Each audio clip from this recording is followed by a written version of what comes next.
નમસ્કાર ખેડૂત મિત્રો, અત્યારે આપણે આવી ગયા છીએ બાબરા તાલુકાનું સરખા ગામ. શું નામ કાકા તમારું? કેતનભાઈ બાબુભાઈ કુંભાણીની વાડીએ એના ફાર્મ ઉપર જ આપણે આવ્યા છીએ. બરોબર, તો જોઈ શકો છો ખેડૂત મિત્રો, આપણે આ તમારે તલનું વાવેતર છે ને? કેટલાક વીઘાનું વાવેતર છે કાકા? આ 4 વીઘાના તલ છે. તમે જોઈ શકો છો ખેડૂત મિત્રો કે આની અંદર આપણે હુમિક 98% નાખ્યું ને, ડોક્ટર હુમિક પરિવાર ઓર્ગેનિક ફર્ટિલાઇઝર કંપનીનું.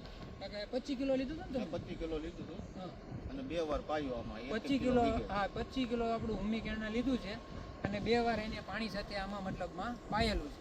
તો આ રીતનો તલનો વિકાસ, તો મતલબમાં આ તમે હુમિક નાખ્યા પછી તમને ગ્રોથમાં અને બધી રીતે વિકાસમાં સારું લાગ્યું. છોડવા હુકાતા નથી મારે. છોડવા હુકાતા નથી. હવે આ બાજુ આ જોઈ શકો છો, આ 4 વીઘાના તલ છે. આની અંદર હુમિક મતલબમાં પાયેલું છે અને આની બાજુમાં જ બીજું ખેતર છે કે જેની અંદર હુમિકનું મતલબમાં એમણે પાયું નથી.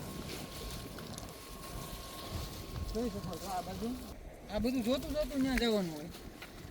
આમાં અહીંયા હાથ લાંબો કરું ત્યાં જ કેમેરો હોવો જોઈએ. જોઈ શકો છો આ એની બાજુનું જ ફાર્મ છે, એમનું જ છે.